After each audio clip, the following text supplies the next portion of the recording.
నన్ను చూసి ఓటెయ్యండి, నా పాలన చూసి ఓటెయ్యండి. 2014 నుంచి 19 దాకా అద్భుతమైన పరిపాలన అందించాను. జగన్మోహన్ రెడ్డి 2019 నుంచి 24 దాకా పరిపాలన చేత కాలేదు. కాబట్టి నన్ను చూసి ఓటెయ్యండి, జగన్ని ఓడించండి అని అడగటంలో తప్పులేదు. ఆ హక్కు ఉంది చంద్రబాబు గారికి. లేదా 14 సంవత్సరాలు నా పాలనలో మీరు అద్భుతం సాధించారు, మీరంతా బాగుపడ్డారు, అదే ఇప్పుడు వచ్చేటప్పటికి మీరంతా పాడైపోయారు కాబట్టి నాకు ఓటేయండి అని అడగడంలో తప్పులేదు. కానీ ఆయన తన పాలన చూసి ఓటేయమంటలే. ఇక్కడ ఇద్దరి మధ్యన తేడా ఏంటంటే, జగన్ నా పాలన చూసి ఓటేయండి, నేను చేసిన అభివృద్ధి మీ ఇంటికి అందితేనే ఓటేయండి, నా పాలన నచ్చితేనే ఓటేయండి అని అడుగుతున్నాడు. నా వలన సంక్షేమం మీ ఇంటి గడప తొక్కితే ఓటేయండి అని అడుగుతున్నాడు.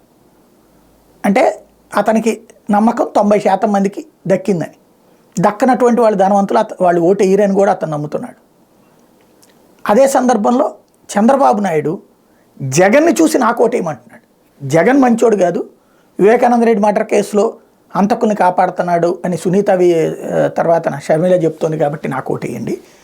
అట్లాగే జగన్ మంచోడు కాదని ఈనాడు, ఆంధ్రజ్యోతి, TV5, మహా టీవీ, ABN, ఈటీవీ చెప్తున్నాయి కాబట్టి నాకు ఓటేయండి.